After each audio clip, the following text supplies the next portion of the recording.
Hallelujah hallelujah. Good morning church. आज हम परमेश्वर के भवन में खड़े हैं उसकी महिमा करने के लिए। हालेलुया। मैं आपके साथ पढ़ना चाहती हूँ भजन संहिता 146 उसका 8, 9 and 10. It says, the Lord gives sight to the blind. The Lord lifts up those who are bowed down. The Lord loves the righteous. The Lord watches over the alien and sustains the fatherless and the widow. The Lord reigns forever, your God, O Zion, for all generation. Praise the Lord. Hallelujah. हम उसकी महिमा करेंगे। आइए और पवित्र आत्मा को अपने बीच में आमंत्रित करेंगे। आमीन। हालेलुया। हालेलुया। धन्यवाद परमेश्वर, तू जो विधवाओं और अनाथों का परमेश्वर है, जो तेरे सन्मुख आते हैं परमेश्वर, तो सभी को शरण देता है परमेश्वर। धन्यवाद परमेश्वर, राजाओं का राजा, प्रभुओं का प्रभु, तेरे तुल्य कोई नहीं है यीशु। तुझा बिना पवित्र आत्मा प्रार्थना इतना ही, तुझा बिना हे माझा प्रभु आराधना होत नाही। ये प्रभु तू माझा हृदय तुये करते तुला विनंती प्रभु, ये तुये तुझा बिना पवित्र आत्मा प्रार्थना इतना ही, तुझा बिना हे माझा प्रभु आराधना होत नाही। ये प्रभु तुये माझा हृदय तुये करतो तुला विनंती प्रभु, ये तुये।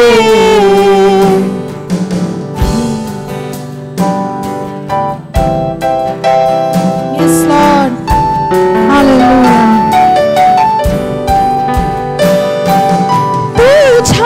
तुझ्यासाठी पवित्र आत्मा जीवा तळमळतो, तुझ्यासाठी पवित्र आत्मा जीवा तळमळतो, धीर धरुनी नम्र होनी वाटणी पाहतो, धीर धरुनी नम्र होनी वाटणी पाहतो। ये प्रभु तुये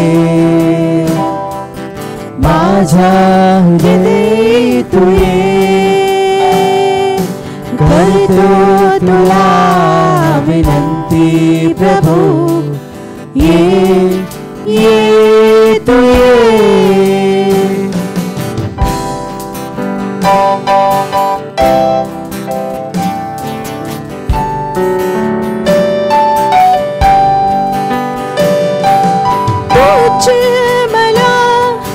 पवित्र आत्मा यीशु करे तो तुझ मला पवित्र आत्मा यीशु करे तो, यीशु माझ्या सर्व पापाची मजला क्षमा करीतो, यीशु माझ्या सर्व पापाची माझी मजला क्षमा करी तो ये प्रभू तू ये माझा हृदय तू ये करतो तुला विनंती प्रभू ये तू ये तुझा विना पवित्र आत्मा प्रार्थना येत नाही तुझा विना हे माझा प्रभू आराधना होत नाही ये प्रभू तू ये माझा हृदय तू ये करतो तुला विनंती प्रभू ये तू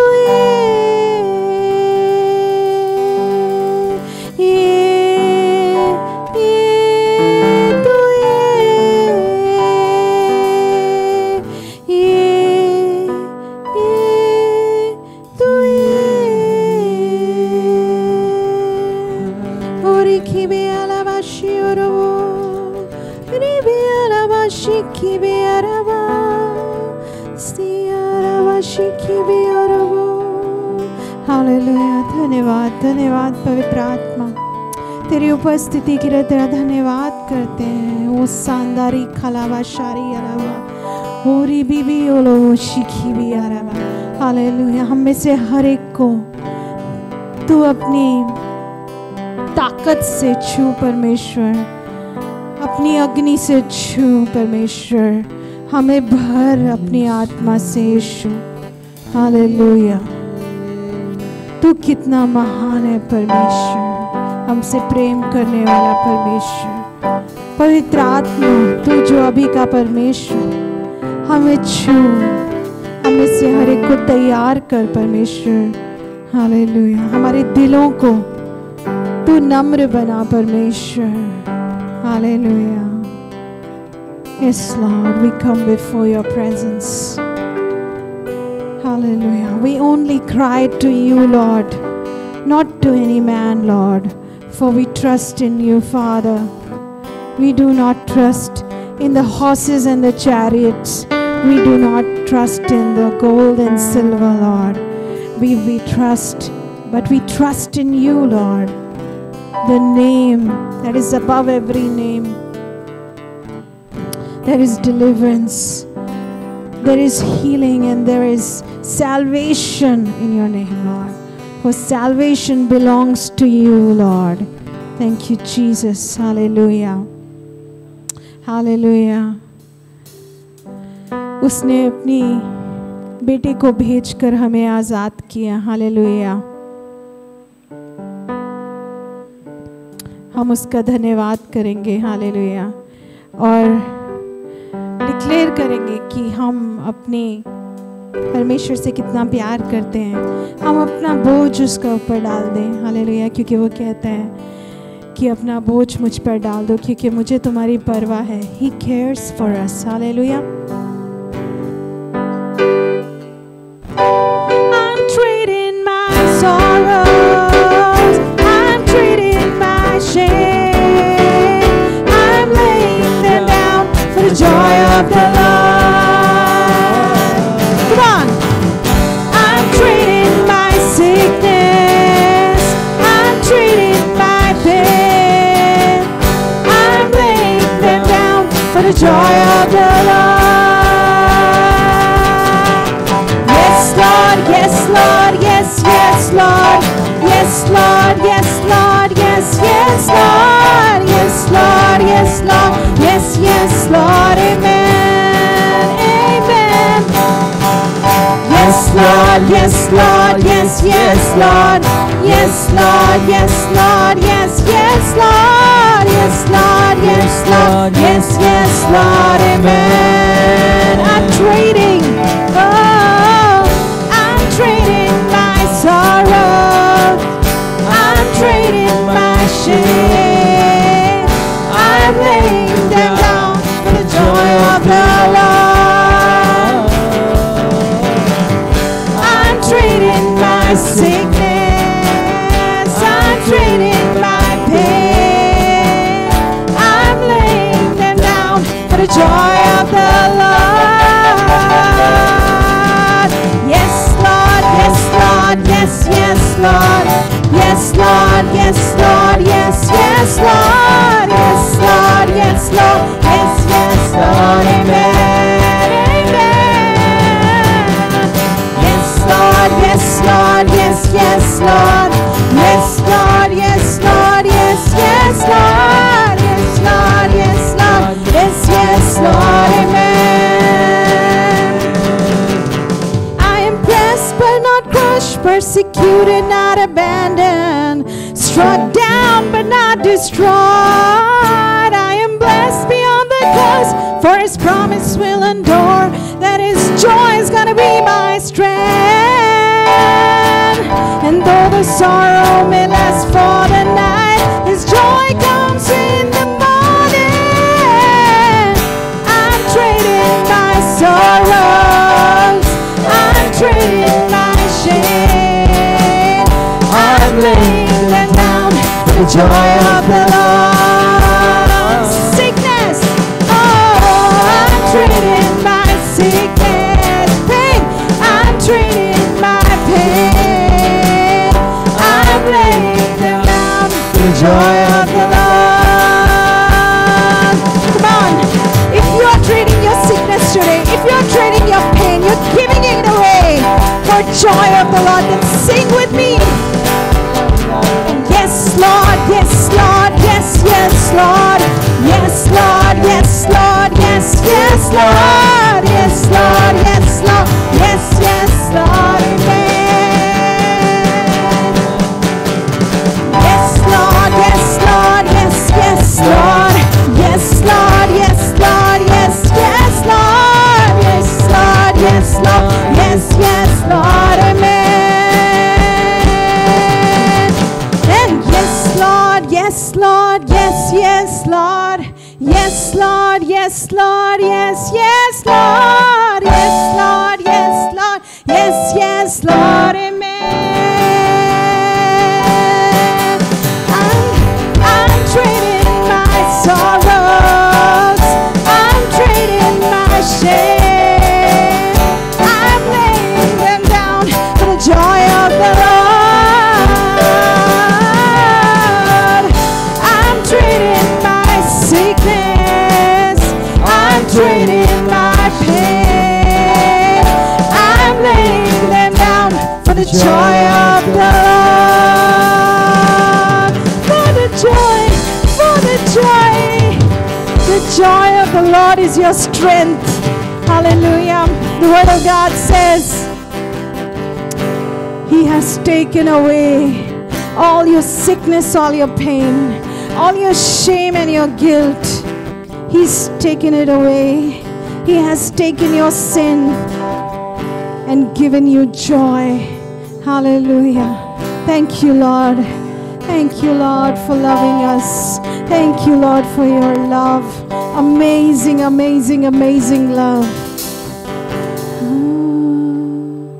हालेलुया.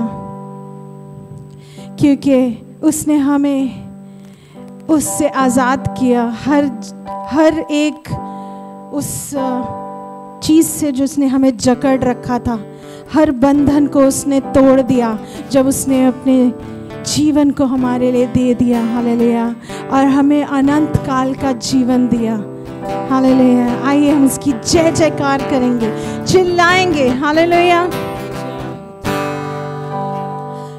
बंदगी तू मेरी, करूं मैं हमद सना तेरी, जिंदगी ये मेरी तेरे लिए ही हाँ दे दी.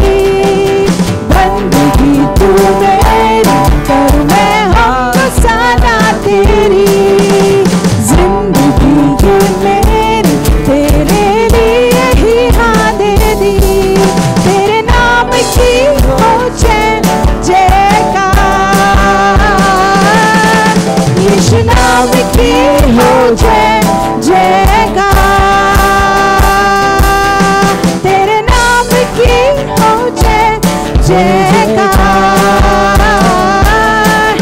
यीशु नाम की हो जय जयकार। सच्चा सचता करूं तुझको, तेरा नाम है सबसे ऊंचा। तू अल्फा और ओमेगा, तेरे बिन यीशु क्या जीना। सचता करूं तुझको, तेरा नाम है सबसे ऊंचा। तू अल्फा और ओमेगा, तेरे बिन यीशु क्या जीना। तेरे नाम की हो जय जयकार। यीशु नाम की हो जय जयकार। तेरे नाम की हो जय जयकार। यीशु नाम की हो जय जयकार। गाऊंगा मैं सदा तेरी हमदो सना, होठों से अपने मैं स्तुति करूं सदा। राजाओं का राजा जिंदा मेरा खुदा, मेरे गुनाह लिए सूली पे तू चढ़ा। गाऊंगा मैं सदा तेरी हमदो सना, होठों से अपने मैं स्तुति करूं सदा। राजाओं का राजा जिंदा मेरा खुदा, मेरे गुनाह लिए सूली पे तू चढ़ा। तेरे नाम की हो जय जयकार। यीशु नाम की हो जय जयकार। तेरे नाम की हो जय जयकार। यीशु नाम की हो जय जयकार। यीशु नाम की हो जय जयकार।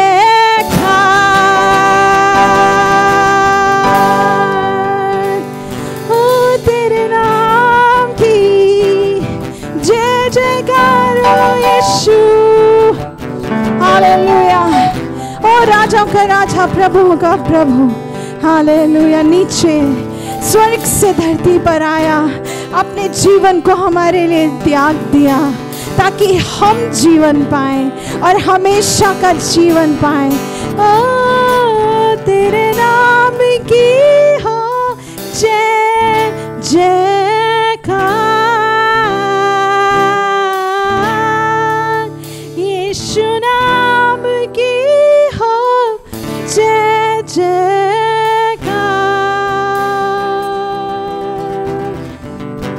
हालेलुया। धन्यवाद यीशु, तेरा तूने हमें वादा किया कि तू हमें कभी छोड़ेगा नहीं, कभी त्यागेगा नहीं परमेश्वर, परंतु हमेशा हमेशा के लिए हमारे साथ है। तेरे वादे कितने सच्चे और मजबूत हैं परमेश्वर कि हम उन पर डिपेंड कर सकते हैं परमेश्वर। हालेलुया। तेरे वचन अटल है, तेरा वचन अटल है। It is settled. You said it is spoken. You said it is spoken and it is settled, Lord. उसका वचन अटल है, ना टलने वाला। एक भी शब्द, एक भी कण, एक भी डॉट उसमें से हटाया ना जाएगा। And he said, when he spoke to the devil, he said, it is written. It is written. Oh, we believe your word, Lord. Your promises are true. यीशु मसीह भरोसा मेरा, तू ही सहारा है मेरा। मुश्किल समय में तू ही दिलासा, साथ में रहेगा तू सदा। यीशु मसीह भरोसा मेरा, तू ही सहारा है मेरा। मुश्किल समय में तू ही दिला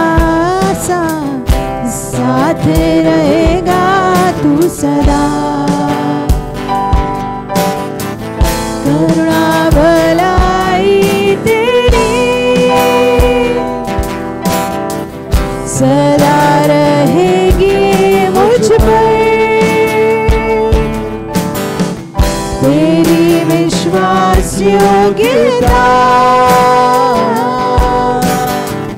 देखूंगा मैं उम्र भर। मैं हाथ उठाकर गाऊंगा यीशु तेरा नाम है ऊंचा। मैं हाथ उठाकर गाऊंगा यीशु तेरा नाम रहे ऊंचा।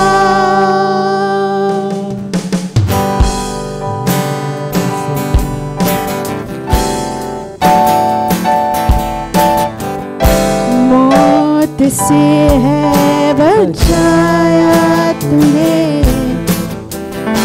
जीवन नया है दे दिया। नाम लेकर पुकारा मुझे, महिमा से मुझको भर दिया। मौत से है बचाया तूने, जीवन नया है दे दिया। नाम लेकर पुकारा मुझे, महिमा से मुझको भर दिया।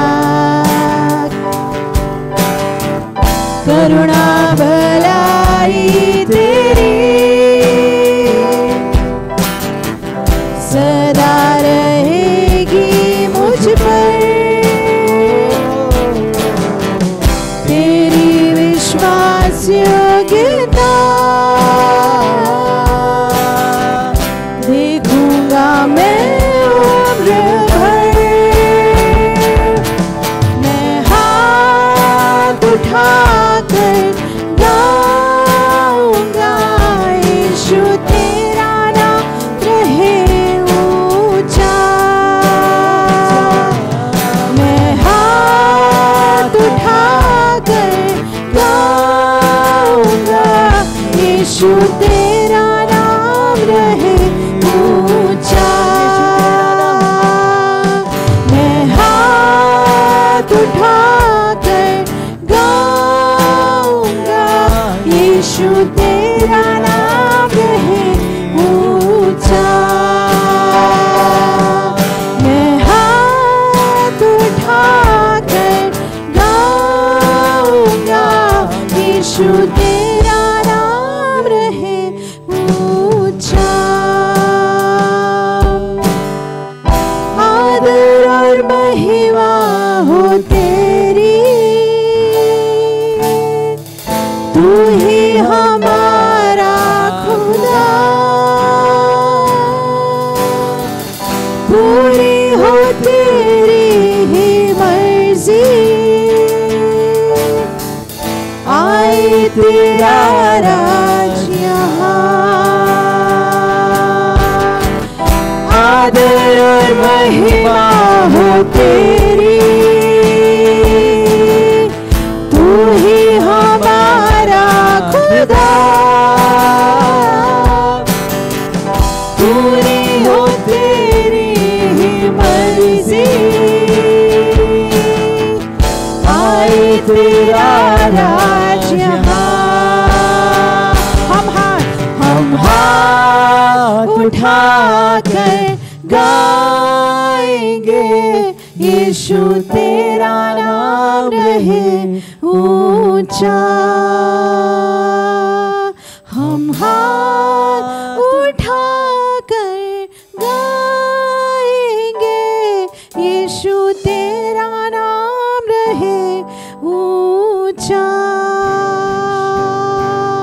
हम हाथ उठाकर गाएंगे यीशु तेरा नाम रहे ऊंचा।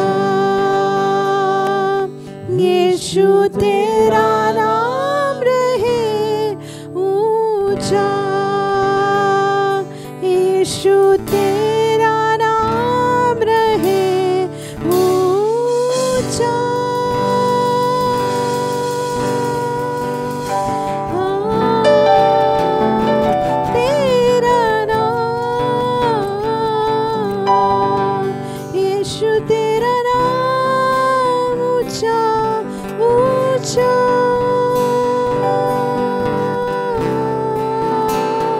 तेरा नाम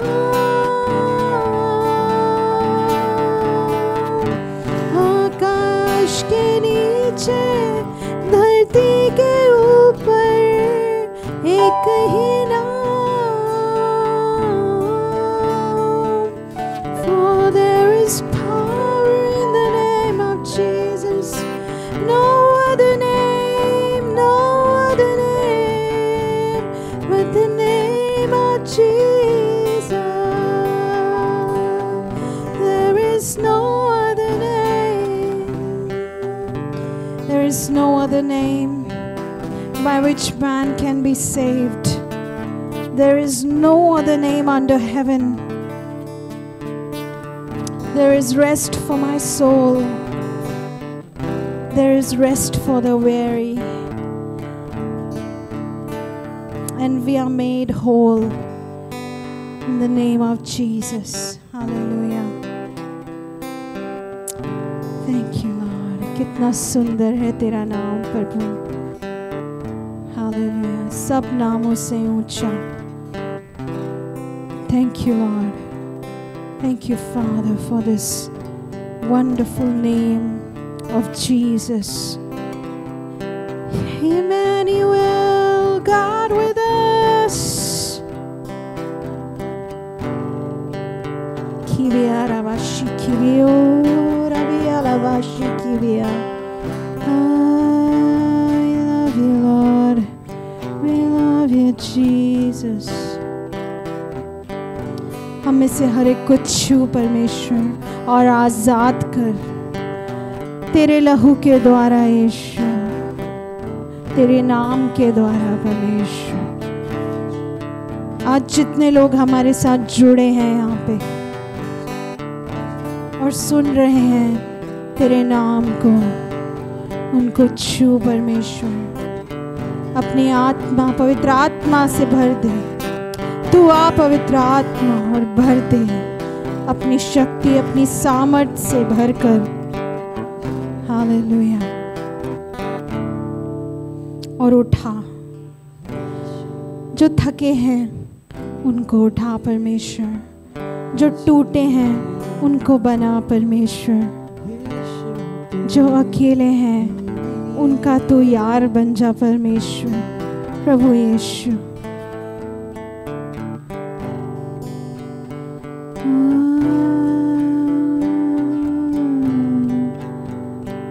कोई नहीं तेरे जैसा, कोई नहीं है यीशु. Thank you, Lord. In Jesus' name, Lord, we commit this time into your hands, Father. And we also commit the speaker who is going to bring your word, Lord. Fill them with your Holy Spirit, Lord. And speak to us, Lord. We only want to hear your voice. हम तेरी आवाज़ को सुनना चाहते हैं पवित्र आत्मा. परमेश्वर तेरी आवाज़ को सुनना चाहते हैं. अपने सेवक के द्वारा हमें अपनी आवाज़ को सुना. तेरे वचन से, तेरे वचन के द्वारा हमसे बात कर परमेश्वर. Your word is alive and active, and it's like a two-edged sword. Hallelujah. That cuts here and there. Lord, छेदता है. तेरा वचन छेदता है हमें. हम वो वचन सुनना चाहते हैं परमेश्वर. Yes, Lord. In Jesus' name we pray. Amen. Amen. Praise the Lord, church. Praise the Lord, कलीसिया. Nice to be with you on this Sunday morning. और ये अच्छी बात है कि रविवार की सुबह हम आपके साथ हैं. Today we are going to deal with very important topic, and I hope so you will like it. और आज हम एक बहुत ही महत्वपूर्ण विषय की ओर देखेंगे और मुझे आशा है कि आपको ये पसंद आएगा. Many Christian people like to learn on this topic. और बहुत सारे मसीह लोगों को इस विषय के बारे में सीखना पसंद है. And the topic is how to handle trials which inevitably come in our way. और विषय ये है कि कैसे उन समस्याओं से उस समस्याओं को आपको झेलना है जो अनिवार्य है, जो आपके रास्ते में आते ही है। Jesus explained there are certain people who receive the word of God with joy. और यीशु मसीह ने जो है समझाया कि ऐसे कुछ लोग हैं जो परमेश्वर के वचन को स्वीकार करते हैं आनंद से, But their faith is very, very weak or temporary. पर उनका विश्वास बहुत ही कमजोर है When या कुछ ही क्षण के लिए है। When affliction or persecution comes because of the word, they immediately fall away. और जब भी जो है एक सताव आता है या समस्या आती है तो वो उनका विश्वास गिर जाता है। आइए हम मत्ती उसका 13वां अध्याय 20 से लेकर 21वीं आयत के वचनों को पढ़ेंगे। Matthew chapter 13 verse 20 and 21। The one who received the seed that fell on the rocky place is the man who hears the word and at once receives it with joy. और मत्ती का 13 अध्याय उसका 20वीं आयत हम पढ़ेंगे। और जो पथरीली भूमि पर बोया गया यह वह है जो वचन सुनकर तुरंत आनंद के साथ मान लेता है। There are certain people when the word of God comes they receive it with great joy. और कुछ ऐसे लोग हैं जब परमेश्वर का वचन आता है तो वो बहुत ही आनंद के साथ जो है परमेश्वर के वचन को स्वीकार करते हैं। Let's go to Luke 2 verse 21 what happens. और आइए हम 21वें वचन की ओर देखें। But since their faith is very, very weak and temporary, when the trouble or persecution starts coming because of the word, he quickly falls away. पर अपने में जड़ न रखने के कारण वह थोड़े ही दिन का है, और जब वह वचन के और जब वचन के कारण क्लेश या उपद्रव होता है तो तुरंत ठोकर खाता है। Now let me tell you, there are people who come to Christ, they come with expectation that they will prosper and not they will receive affliction. और पर मैं आपको बताना चाहता हूँ कि जो लोग मसीह के पास आते हैं वो एक अपेक्षा लेकर आते हैं कि वो हमेशा सफल होंगे, पर वो समस्या या सताव पर नहीं गुजरेंगे। They sign up for success, they don't sign for suffering. और वो हमेशा इसलिए आते हैं ताकि उन्हें सफलता मिले, ना कि इसलिए कि उन्हें जो है दुख पीड़ा से गुजरना पड़ेगा। They expect prosperity and not persecution. और वो हमेशा यश अपेक्षा रखते हैं परंतु सताव की नहीं। They immediately falls away when trials and testing come in their life. और इसलिए जैसे ही थोड़ा भी परेशानी समस्या सताव उनके जीवन में आता है वो गिर पड़ते हैं। And whenever the suffering comes, Peter says Satan is there like a roaring lion to devour you. और जब भी दुख या पीड़ा आती है तो पतरस कहता है कि शैतान जो है एक गरजने वाले सिंह के समान है कि आपको निगलने के लिए तैयार है। Let's turn our Bible to 1 Peter chapter 5 verse 8 to 10. और आइए हम अपने पवित्र शास्त्र को ले पहला पतरस का 5वां अध्याय। One of the important things which we need to learn whenever we go through trials, whenever we go through testing, whenever we go through suffering, we should be self-controlled and alert. This is what Peter says. और एक बहुत ही महत्वपूर्ण चीज जो हमें सीखना है, जब भी हम समस्या के द्वारा गुजरते हैं तो हमें ये सीखना है कि हमें संयम में रहना है और हमें सतर्क रहना है। Your enemy, the devil, prowls around you like a roaring lion, looking for someone to devour.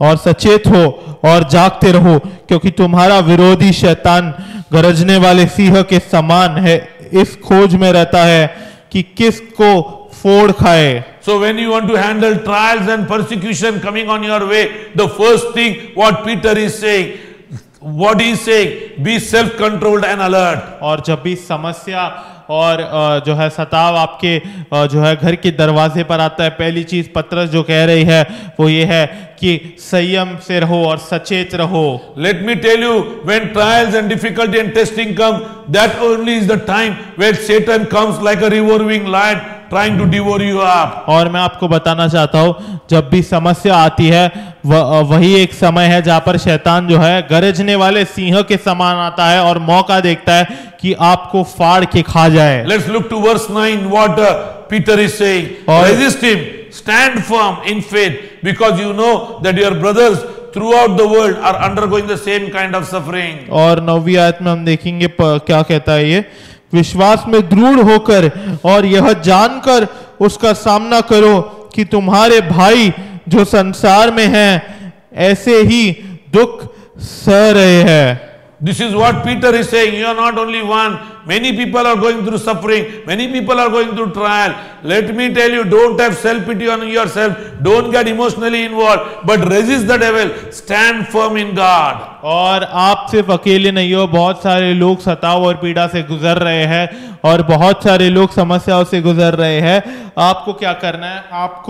आपको विश्वास में दृढ़ खड़े रहना है। Let's look to verse 10 what he is saying further. और 10वीं आयत देखते हैं वो क्या कह रहा है The आगे। God of all grace who called you to his eternal glory in Christ after you have suffered a little while will himself restore you and make you strong, firm and steadfast. और परमेश्वर जो सारे अनुग्रह का दाता है, जिसने तुम्हें मसीह में अपनी अनंत महिमा के लिए बुलाया, तुम्हारे थोड़ी देर तक दुख उठाने के बाद आप ही तुम्हें सिद्ध और स्थिर और बलवंत करेगा। What he is saying, after you suffer a little while, definitely God is going to restore you if you are strong and firm and steadfast. और ये क्या कहता है कि आप थोड़े देर, ठीक है, संघर्ष करने के बाद परमेश्वर आपको जो है फिर से पुनर्स्थापित करेगा।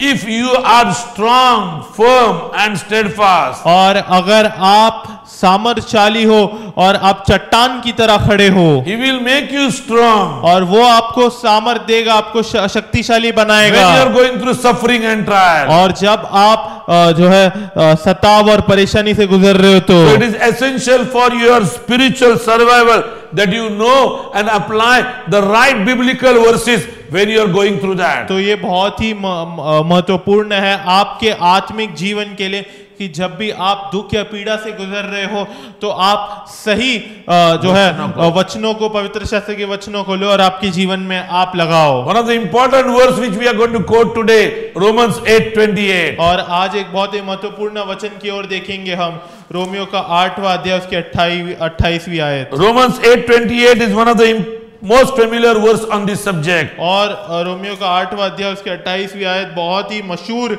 जो है वचन है। And we know that in all things God works for good of those who love him, who have been called according to his purpose.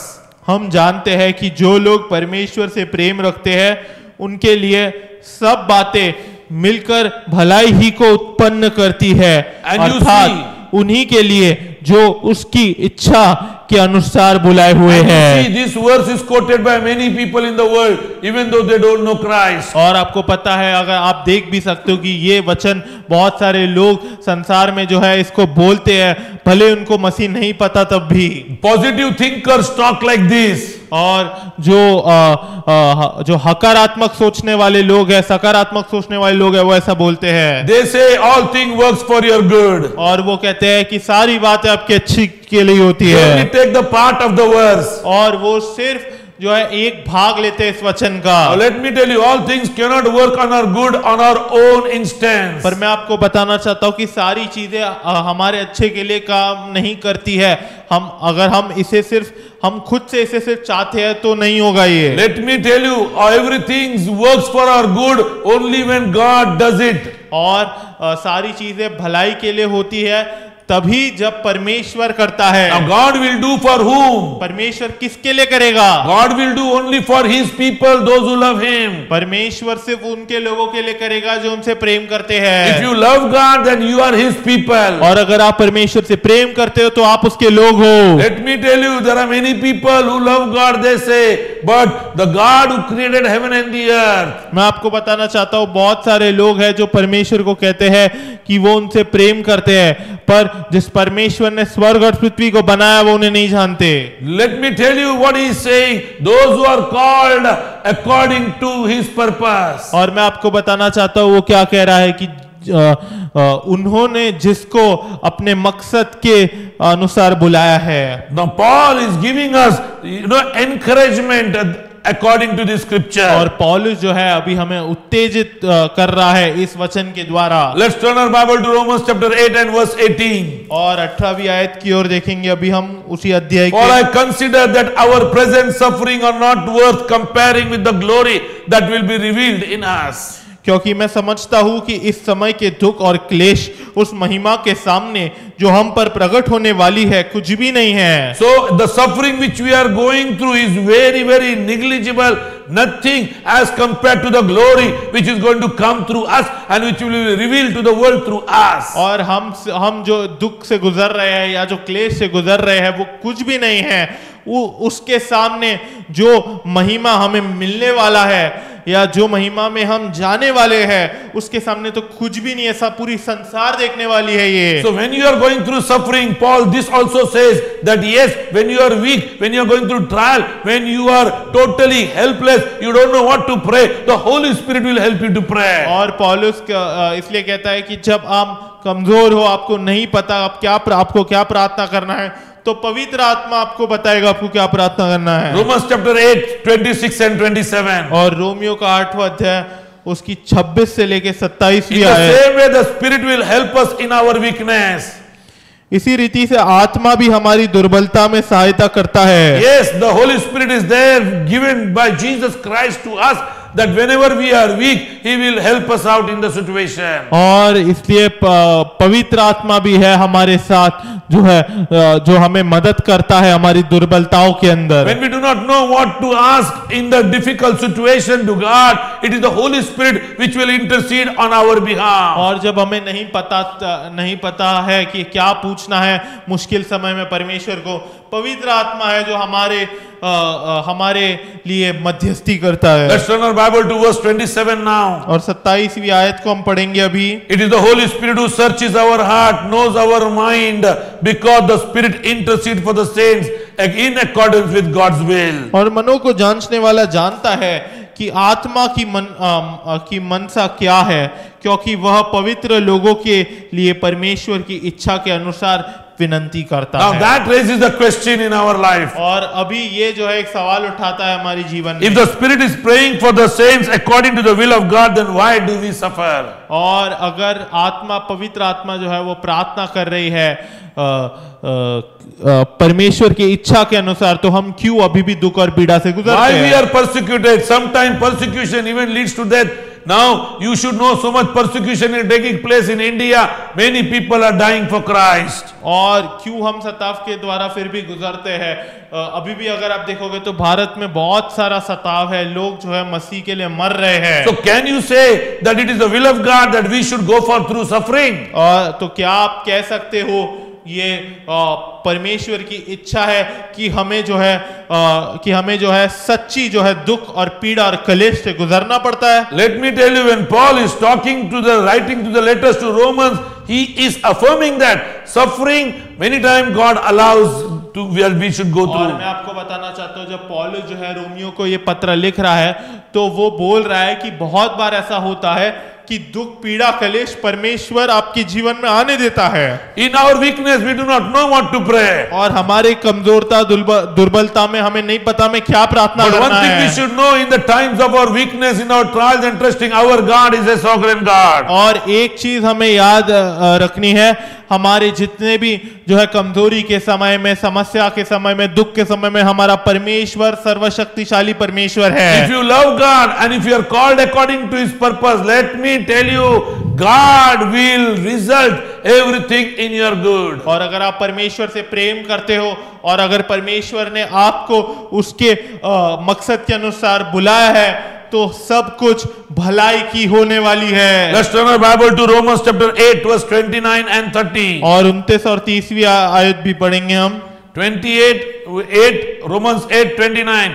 For God foreknew, He also predestined to be conformed to the likeness of His Son, that He might be the firstborn among many brothers. क्योंकि जिन्हें उसने पहले से जान लिया है उन्हें पहले से ठहराया भी है कि उसके पुत्र के स्वरूप में हो, ताकि वह बहुत भाइयों में पहलौटा ठहरे। Do you know God's promise before you were conceived in the womb of the mother, He knew you? क्या आपको पता है परमेश्वर की जो है वादा कि परमेश्वर का वादा कि आप अपने माता के गर्भ में जन्म लेने से पहले भी वो आपको जानता था। And what He has predestined that we all get conformed to the likeness of Lord Jesus Christ. और क्या उसने पहले से तय कर दिया? उसने ये पहले से तय कर दिया कि हम सब जो है यीशु मसीह के स्वरूप में बन जाएंगे एक दिन। Now listen, He knows us before we were conceived in the womb of the mother.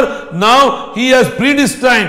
The purpose of our creation is that once we come and when He calls us, we will be conformed to the likeness of His own Son Jesus Christ. और हमारे सृष्टिकरण का मकसद ये है कि एक बार हम इस धरती पर आते हैं, हमारे सृष्टिकरण का मकसद ये है कि हम जो है मसीह के साथ जो है मसीह के स्वरूप में बन जाएंगे आखिरी बार। When Jesus was on the earth, there was only one Jesus, but now everyone who has accepted Jesus Christ, the Holy Spirit has come in them, and the Holy Spirit makes us and brings all the qualities of Jesus in us, that we become little Jesus everywhere and demonstrate the power of God. और हम जो है और हमारे अंदर जो है यीशु मसीह है और पवित्र आत्मा है। तो जब पवित्र आत्मा हमारे अंदर आता है तो वो कुछ ऐसे चरित्रों को लाता है जिससे हमारे अंदर जो है हम यीशु मसीह के चरित्र को दिखाने लगते हैं और वो हमसे बाहर आते हैं। When Jesus was alone, He was restricted because He was in the body. He was restricted, but now the Holy Spirit has come and He is using many people, and they operate in the teaching of Jesus, and God is using them in many areas and in many countries. और पवित्र आत्मा जो है जब यीशु मसीह अपने शरीर में थे तो वो थोड़ा वो एक ही शरीर के अंदर थे, तो वो कैसे वो जकड़े हुए थे क्योंकि वो एक ही शरीर के अंदर थे, वो सब कुछ नहीं कर सकते थे। पर अभी कैसा है कि पवित्र आत्मा हम सब के अंदर है, तो हम सब कुछ जो है अलग अलग चीजें जो यीशु मसीह चाहता है करने के लिए वो कर सकते हैं। This is what we are representing Jesus. We are representing Jesus. We are being conformed to the likeness of His Son. और हम यीशु मसीह के प्रतिनिधि है और हमें जो है उसके पुत्र के समान बनाया गया है। Let's look to verse 30. And those who He predestined, He also called. Those He called, He also justified. And those He justified, He is also glorified. फिर जिन्हें उसने पहले से ठहराया उसने बुलाया भी, और जिन्हें बुलाया उसने धर्मी भी ठहराया है, और जिन्हें धर्मी ठहराया उन्हें महिमा भी दी है। Let's understand this two scripture very clearly. He foreknew us before we were conceived from the womb of the mother. He has kept a destination for us. And what is the destination? That we shall conform to the image of His own Son. After that, verse 30 says, those He has predestined are those whom He has called, and those whom He has called, He has also justified, and those whom He has justified, He will also glorify them. और पहले उसने हमें ठहराया, फिर उसके बाद जो है उसने हमें उसके पुत्र के स्वरूप में होने जैसा बनाया। उसके बाद जो है उसने हमें ठहराया, उसने बुलाया, और उसने जिसको बुलाया उसको धर्मी भी ठहराया, और जिसको धर्मी ठहराया उसको महिमा भी दिया। प्रियो, हमको ये इस बात को याद रखना है। देखिए, ये फंडामेंटल टीचिंग है। हमको जब ट्रायल को फेस करना है, हमको जब परसिक्यूशन को फेस करना है, इस बात को हमको याद रखना पड़ेगा कि परमेश्वर ने हमको मां के गर्भ में से रचने से पहले वो हमें जानता था। क्योंकि वो हमें जानता था, उसने हमें पहले से ऐसे बातों के लिए ठहराया है, ऐसे उद्देश्य के लिए ठहराया है, ताकि हम यीशु मसीह के समान, उसके पुत्र के समान बने।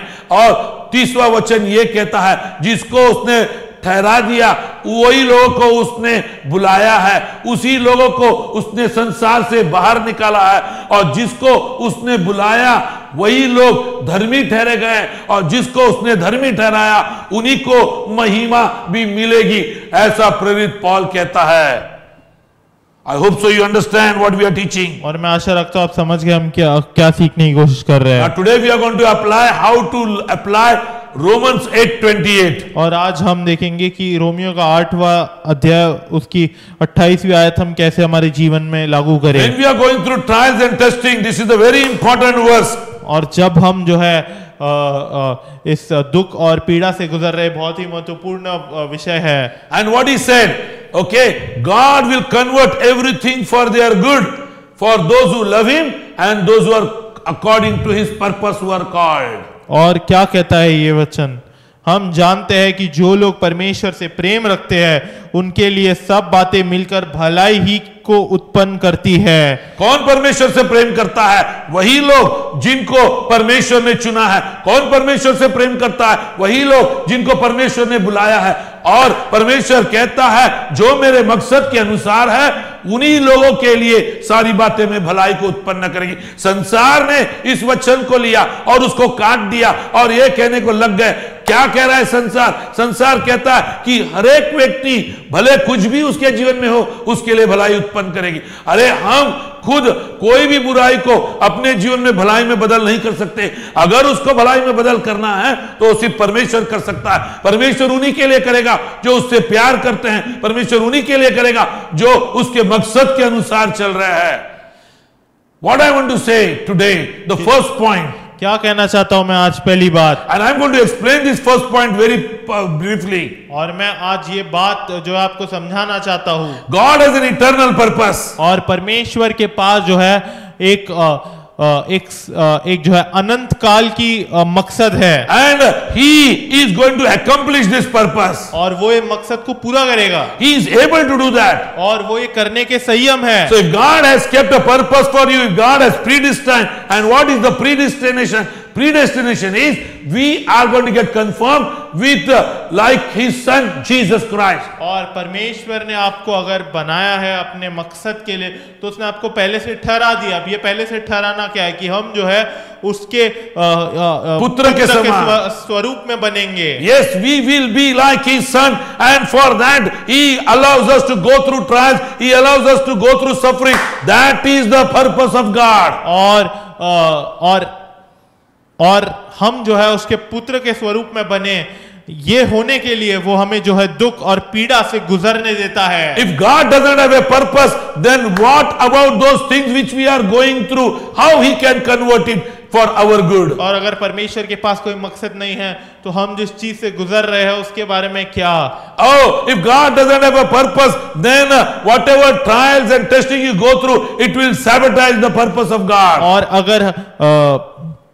और अगर परमेश्वर के पास मकसद नहीं है तो हम जो भी दुख और पीड़ा से गुजरते हैं ये परमेश्वर के मकसद में जो है बाधा आ जाती है। Let me tell you, God is able to complete his purpose, fulfill his purpose. Even your trials, even your testing cannot sabotage the purpose of God for which God has called you. और मैं आपको बताना चाहता हूं कि परमेश्वर अपने मकसद को पूरा कर सकता है और वो ये पूरा करने में संयम है। आपके रुकावटें भी है, जितने भी आपके जीवन में समस्या, दुख, पीड़ा, वो परमेश्वर के मकसद के लिए रुकावट नहीं बन सकती, बाधा नहीं बन सकती है। So the first point which we told about, God is a God who has definite purpose. He is able to accomplish the purpose. And now let me tell you, in this first point, I want to bring something which is very, very important. Your trial, your testing cannot restrain God from fulfilling his eternal purpose. और मैं आपको बताना चाहता हूं कि परमेश्वर के पास एक ठहराया हुआ मकसद है आपके लिए, और इसीलिए मैं आपको ये बताना चाहता हूं कि आपकी समस्या, आपका दुख, आपकी पीड़ा जो है वो परमेश्वर की ये जो सनातन मकसद है, ये जो अनंत काल की मकसद है, उसे नहीं रोक सकती है। Our God is a sovereign God, and let me tell you, He has not created the universe without any purpose. और हमारा जो परमेश्वर है वो सर्वशक्तिशाली परमेश्वर है, उसने ये पूरे संसार को बिना किसी मकसद के लिए नहीं बनाया है। And when He has a purpose, He has a plan to achieve the purpose. और जब उसके पास एक मकसद है, उसके पास एक जो है योजना है उस मकसद को पूरा करने के लिए। This is what the Bible says. God has a purpose and no one can stop him from accomplishing the purpose. और ये पवित्र शास्त्र कहता है कि परमेश्वर के पास एक मकसद है और कोई उसे रोक नहीं सकता है मकसद पूरा करने के लिए। Let's turn our Bible to Job chapter 42 and verse 2. The man who has gone through tremendous suffering, no man has gone like Job has gone. और आइए हम अय्यूब के अध्याय को देखें, 42वां अध्याय और दूसरी आयत। Okay, I know that you can do all things, no plan of yours can be thwarted, means restrained. Job chapter 42 verse 2. और अय्यूब का 42वां अध्याय उसकी दूसरी आयत में जानता हूं कि तू सब कुछ कर सकता है और तेरी युक्तियों में से कोई रुक नहीं सकती। Yes, I know that you can do all things and that no purpose of yours can be stopped, can be restrained. You will accomplish. This is what Job is saying to God. और मैं जानता हूं कि तू सब कुछ कर सकता है और तेरी युक्तियों में से कोई रुक नहीं सकती, ये अय्यूब कहता है परमेश्वर को। Yes, let's turn to Isaiah chapter 14 and verse 24. और आइए हम यशायाह की किताब देखें, Isaiah chapter 14 verse 24. उसका 14 अध्याय और उसकी 24वीं आयत। Okay, this is what the Lord is saying to the downfall of Israel's enemy. और ये परमेश्वर कह रहा है, Yeah, we reading in Hindi, यशायाह 14 और उसकी 24वीं आयत। और 24वीं आयत में लिखा है, सेनाओं के यहोवा ने यह शपथ खाई है, निसंदेह जैसा मैंने ठान लिया है वैसा ही हो जाएगा, और जैसी मैंने युक्ति की है वैसे ही पूरी होगी। What is the Lord Almighty saying? Surely as a plan, so it will be, and as a purpose, so it will stand. और क्या कह रहा है परमेश्वर कि निसंदेह जैसा मैंने ठान लिया है वैसे ही हो जाएगा, और जैसे मैंने युक्ति की है वैसे ही पूरी होगी। So if you are going through trials and testing, please remember there is a plan of God, there is a purpose of God, and no one can stop it. Neither the trials, nor the testing, nor the Satan, nor his angels, nor the devils, no principalities and the powers have that power which can stop God's purpose to get it fulfilled in your life. तो अगर आप दुख या समस्या से गुजर रहे हो तो मैं आपको बताना चाहता हूं कि कुछ भी जो है, चाहे वो शैतान हो, चाहे वो अंधकार की शक्तियां हो, कोई भी परमेश्वर की युक्तियां या परमेश्वर का मकसद को रोक नहीं सकता आपके जीवन में पूरा होने से। I want to tell you a scripture which you should underline in the Bible, Isaiah chapter 46 and verse 10. और मैं आपको एक वचन बताना चाहता हूं पवित्र शास्त्र के अंदर जो आपको जो है रेखांकित करना चाहिए। I make known, this is what God is saying. God is saying, I make known the end from the beginning, from the ancient times. मैं तो अंत की बात आदि से और प्राचीन काल से उस बात को बताता आया हूं। Oh, I say my purpose will stand and I will do all that I please. और 11वीं आयत कहती है, मैं पूर्व से एक उकाब के पक्षी को, नहीं 10 का हाफ पढ़ा नहीं आपने। अच्छा, जो मैं कहता हूं मेरी युक्ति स्थिर रहेगी और मैं अपनी इच्छा को पूरी करूंगा। Yes, this is what God is saying. My purpose will stand and I will do all that I please. This is what he is telling in Isaiah 46 and verse 10. And he says, I know the end from the beginning. I am the ancient days God. और यही परमेश्वर कहना चाहता है कि मेरी युक्ति स्थिर रहेगी और मैं अपनी इच्छा को पूरी करूंगा। और परमेश्वर ये भी कहता है कि मैं अंत को जो है, अंत की बात जो है आदि से ही और प्राचीन काल से उस बात को बताता आया हूं जो अब तक नहीं हुई है। Yes, let's turn our Bible to Ephesians. What Paul is talking to in Ephesians, when he is writing to the Ephesians church. और एफिसियों की जो है किताब में देखेंगे पौलुस क्या बात कर रहा है उनको। How God chose us in Christ before the foundation of the world. और पौलुस कैसे जो है और परमेश्वर कैसे जो है हमको चुनता है इस जो है संसार का नींव बनने से पहले। And has predestined and has adopted as sons.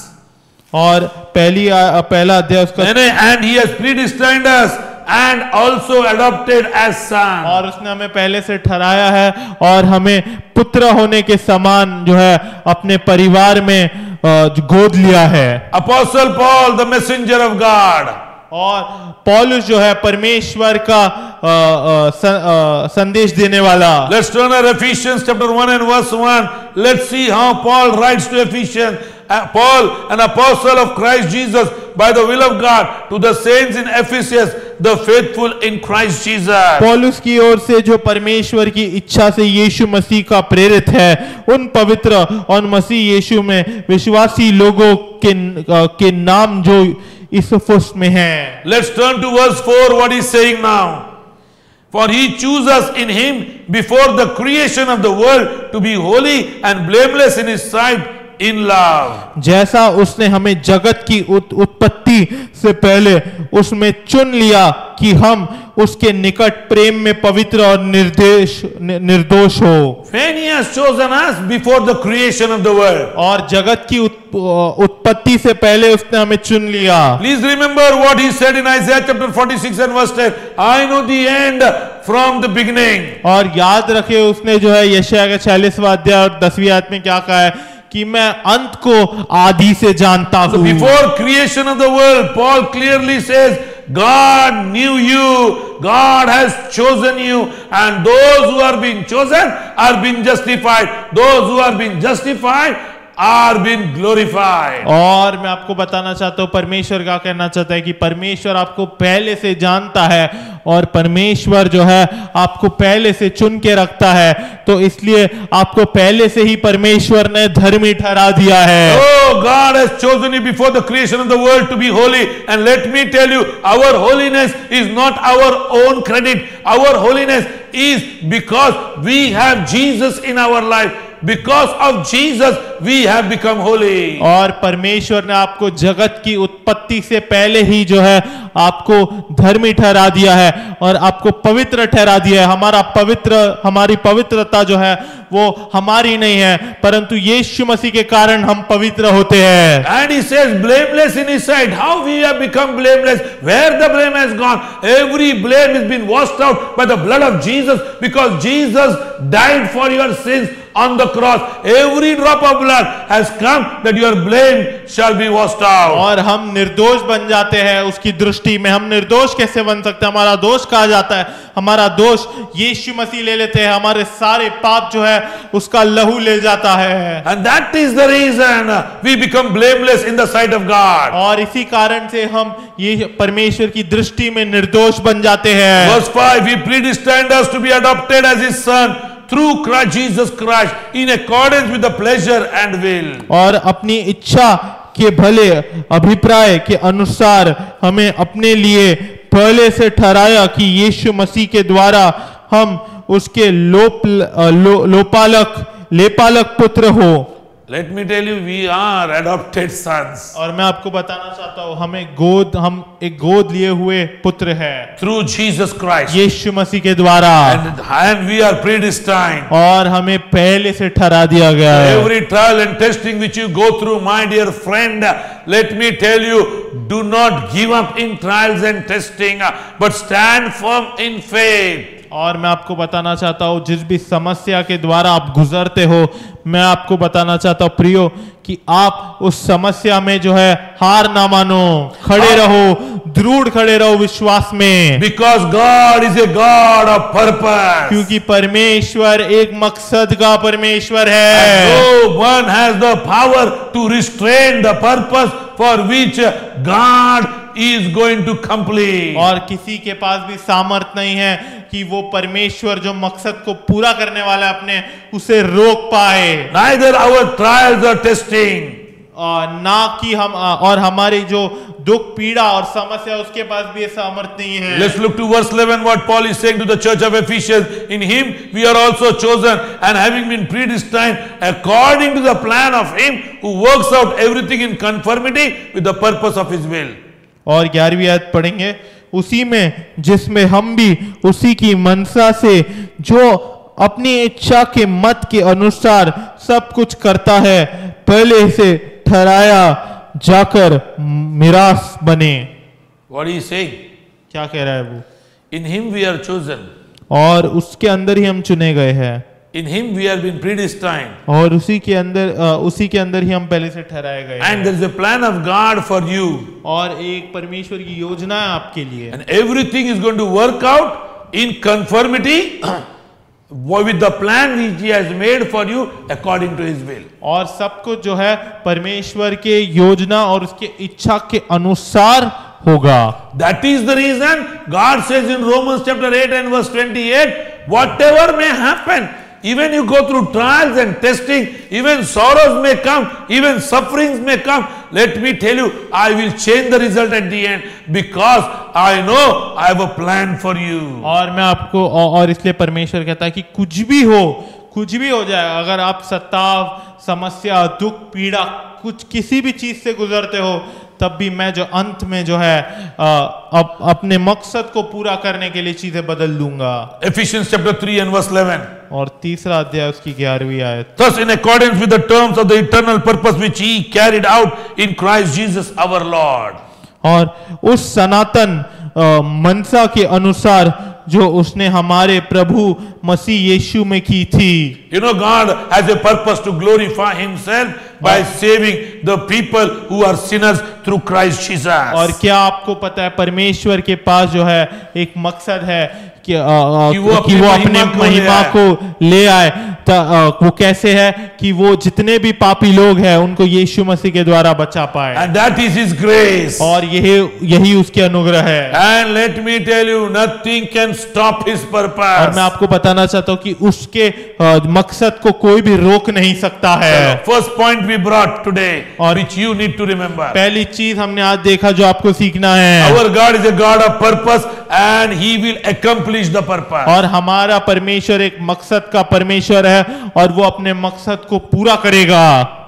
The point which we explained after that was that our trials and testing cannot bring influence or restrain the purpose of God in our life. और दूसरी चीज जो है हमने सीखी कि हमारी समस्या और सताव जो है वो परमेश्वर का जो मकसद है हमारे जीवन के ऊपर उसे रोक नहीं सकती है। Yeah, 2 points we have learned. We are going to go to the third point, which we are going to support to the first point. God will accomplish the purpose. और तीसरी चीज जो हम सीखेंगे, जो हम पहली चीज को सपोर्ट करेगा उससे, वो ये है कि परमेश्वर मकसद को पूरा करेगा अपने। Sinful people are not able to restrain the purpose of God or frustrate God's purpose. और मैं आपको बताना चाहता हूँ कि जो पापी लोग हैं वो परमेश्वर के मकसद को नहीं रोक सकते या वो परमेश्वर को जो है वो परमेश्वर को तनाव में नहीं लगा सकते हैं। Let's turn to what the psalmist is saying, Psalms 33 verse 10 and 11. और भजन संहिता का 33वां अध्याय और 10वीं और 11वीं आयत देखिए। Don't have a fear what policy the government will make, what will happen. Let me tell you, whatever is it, no sinful person, no person who come against the kingdom of God has that power which can stop the purpose of God getting fulfilling in your life. और मैं आपको बताना चाहता हूँ कि आप जो है डरिए मत कि ऐसा कोई भी राष्ट्र जो है ऐसी कोई भी जो है पॉलिसी लेकर आ जाए या कोई कितने भी पापी लोग अगर खड़े हो जाए तो उसके मकसद के खिलाफ, तो वो उसके मकसद को नहीं रोक पाएंगे। Psalms 33 verse 10, the Lord foils the plan of the nation, he thwarts the purposes of the people.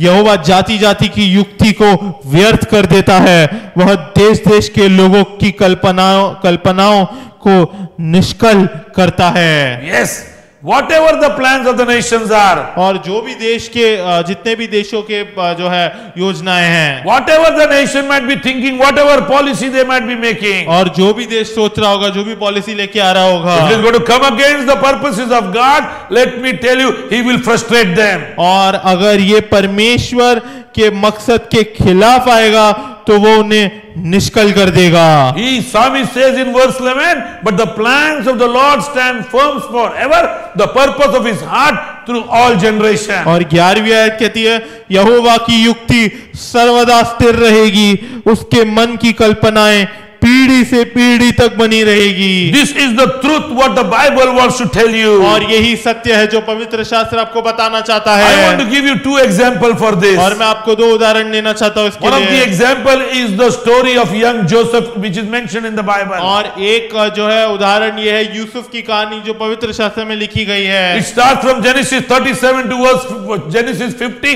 and this is very interesting story. और 37वें अध्याय से लेके 50वें अध्याय तक चलती है, बहुत ही दिलचस्प कहानी है। Joseph, a man who saw the dream, young man saw the dream from God, and let me tell you, he was loved by his own father Jacob, and he started telling the dreams to his brother came against Joseph. और यूसुफ एक ऐसा व्यक्ति जिससे उसका पिता बहुत प्रेम करता था, और उसने एक जो है स्वप्न को देखा, एक दर्शन को देखा, और जब उसने अपने भाइयों को ये बताया तो उसके भाई उसके खिलाफ हो गए। The Lord gave him a dream that every brother is going to bow down before him. और परमेश्वर ने उसको एक दर्शन दिखाया कि हर एक भाई उसके सामने दंडवत करने वाले हैं। And to stop this purpose of God in Joseph's life, all the brothers came together and they put him into the pit. और ये मकसद रोकने के लिए यूसुफ के जीवन में सारे भाई इकट्ठे हो गए और उसको गड्ढे में डाल दिया। Let me tell you, they sold him afterwards. और उसके बाद बेच दिया उसको। Yeah, they made him slave. और उसको जो है मजदूर बना दिया। But the purpose of God of Joseph was every brother is going to bow down. परंतु परमेश्वर का जो मकसद था यूसुफ के लिए कि हर एक भाई उसके सामने घुटना टेक देगा। In the journey he went through very much trial and persecution and suffering. और उसके पूरे सफर के अंदर वो काफी सारे समस्या और सताव से गुजरा। But still God's purpose couldn't be defeated. पर फिर भी परमेश्वर का जो मकसद है वो उसे रोक नहीं पाए। There was no power in the hands of the brother that they could disturb the purpose of God in Joseph's life. और उसके भाइयों के हाथ में कोई सामर्थ नहीं था कि वो परमेश्वर के मकसद को हटा पाए जो यूसुफ के जीवन के ऊपर है। Finally in Genesis chapter 50 and verse 20, this is what Joseph said. और अंत में जो है 50वें अध्याय उत्पत्ति के और 20वीं आयत में ये यूसुफ ने कहा, Joseph said, you intended to harm me, all my brothers, but God intended for good to accomplish what is now being done, the saving of many lives. और यूसुफ ने कहा उत्पत्ति का 50 और उसकी 20वीं आयत, और यूसुफ ने कहा तुम तो मुझे तकलीफ देना चाहते थे, लेकिन परमेश्वर ने उन सारी बातों को भलाई के द्वारा मेरे जीवन में लाया और मुझे इस रीति से बनाया ताकि मैं बहुत से जीवनों को बचा सकूं। My dear friend, what is the purpose of God in your life? Why God is changing or using all your suffering and converting it into good? The reason is he wants you to save people's life.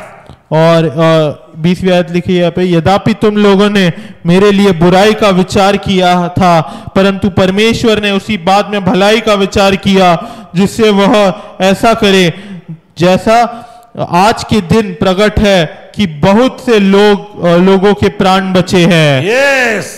Why we are here? क्यों है हम यहाँ पर? What is the purpose of God? क्या है परमेश्वर का मकसद?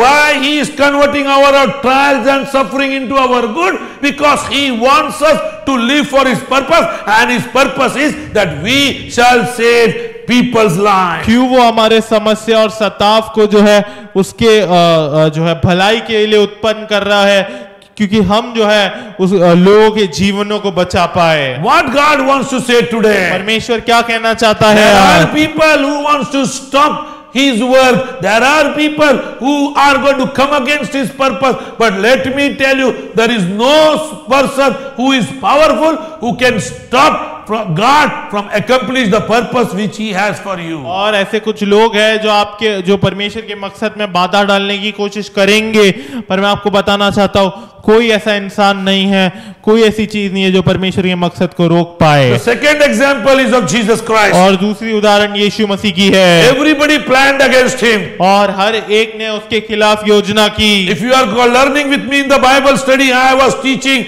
why did Pharisees came against Jesus Christ? Why did Sadducees came against Jesus Christ? Why did Herodians came against Jesus Christ? What was their purpose? Why they became so much angry against Jesus Christ? They planned everything to see that Jesus dies on the cross. और क्यों ये फैरिसी लोग, क्यों ये सदूसी, क्यों ये हेरोदियन यीशु मसीह के खिलाफ आए? उन्होंने सब कुछ योजना किया यीशु मसीह को मारने की। My dear friends, मेरे प्रिय मित्रों, And the church was going through persecution. जब कलीसिया समस्या से गुजर रही थी, Let me tell you, persecution is not from today. मैं आपको बताना चाहता हूँ ये सताव जो है वो आज का नहीं The है, persecution started from Acts of Apostle. और ये सताव जो है वो प्रेरितों के काम से शुरू होता है। Many wicked men stood against the kingdom of God. और बहुत सारे लोग परमेश्वर के राज्य के खिलाफ खड़े हुए To हैं, stop the kingdom of God, they come against the people who operate in the kingdom. और मैं आपको बताना चाहता हूँ कि परमेश्वर के राज्य के खिलाफ खड़े होते हैं और वो उसके लोगों के खिलाफ खड़े हो जाते हैं। Those who operate in the kingdom, they come against them. They think that these are the people who are operating the kingdom of God, but they don't know there is a force behind which is God, and heaven is backing them up. और जो लोग परमेश्वर के राज्य का काम कर रहे हैं, ये लोग उन लोगों के खिलाफ खड़े हो जाते हैं। इनको लगता है कि ये लोग परमेश्वर का राज्य चलाते हैं, पर उनको नहीं पता कि स्वर्ग इनके पीछे है। Let's turn the Bible to Acts of Apostles chapter 4, 27 to 28. और आइए हम पवित्र शास्त्र खोले, प्रेरितों का काम 27 और 28. Indeed, Herod, Pontius Pilate met together with the Gentiles and the people of Israel in this city to conspire against the holy servant Jesus, whom you anointed. Verse 28. They did what your power and will had decided beforehand should happen. और 27 और 28वीं आयत, 27वीं आयत कहती है, क्योंकि सचमुच तेरे सेवक यीशु के विरोध में जिसका तूने अभिषेक किया, हेरोदेस और पुतियंतयुस पिलातुस भी अन्य जातियों और इस्राएलियों के साथ इस नगर में इकट्ठे हुए कि जो कुछ पहले से तेरी सामर्थ और मति से ठहरा था वही करे। Let me tell you, beloved, मैं आपको बताना चाहता हूँ प्रियो, wicked men were responsible. Sorry, Wicked men were responsible. What is responsible? Wicked men were responsible for their sins. और जो दुष्ट लोग है, जो दुष्ट व्यक्ति है, वो लोग जिम्मेदार ठहरे उनके इस No, चीज के लिए। wicked people are responsible for their sins. और दुष्ट लोग जो है अपने पाप के लिए जिम्मेदार ठहरते हैं। And these people planned to kill Jesus. They plotted to kill Jesus. और ये लोग ने योजना बना दी, जो है षड्यंत्र रचा कि यीशु मसीह को मार डालेंगे। See how God used it for the blessing of you and me. देखो कैसे परमेश्वर ने जो है इसका उपयोग किया हमारे और आपके आशीष के लिए। Jesus would have not been died on the cross if they would have not plotted every plot of theirs. God converted in good for every mankind. और अगर यीशु मसीह मरे होते, यीशु मसीह नहीं मरे होते जो है तो परमेश्वर ने जो है उनका ये जो षड्यंत्र था उसको भलाई के लिए उत्पन्न कर दिया पूरे मनुष्य जाति के लिए। मैं आपको इसको फिर से एक बार बता दूं, ये लोगों ने जो षड्यंत्र रखा था, क्या परमेश्वर को नहीं मालूम था? परमेश्वर को मालूम था। फिर भी इस षड्यंत्र के द्वारा परमेश्वर ने यीशु मसीह को मृत्यु से जाने दिया। क्यों? ताकि सारे मनुष्य की भलाई हो। अगर यीशु मसीह उस मृत्यु से नहीं जाते, अगर ये लोग प्लॉट नहीं करते, तो कौन यीशु मसीह को मृत्यु दंड देता? जब तक यीशु मसीह ने मृत्यु दंड नहीं लिया, तब तक हमारे पाप, जो हम पापी थे, उसके जो पाप है वो यीशु मसीह पर नहीं लादे जाते। और यीशु मसीह जब तक उस मृत्यु से नहीं जिलाया जाता, तब तक मनुष्य को उद्धार नहीं मिलता। प्रियो, दो उदाहरण मैंने आपको दिए। दुष्ट के लोग कैसे भी क्यों ना हो, उनकी कोई भी क्यों ना योजना हो, परमेश्वर उसी सारे बातों को भलाई के लिए यूज कर लेता है। I hope so you are understanding what I am saying. मैं आशा रखता हूँ कि आप समझ रहे हैं मैं क्या कहना चाहता हूँ। No sinful person can ruin the plan of God. और कोई भी जो है ऐसा पापी मनुष्य परमेश्वर के जो है मकसद में बाधा नहीं डाल सकता।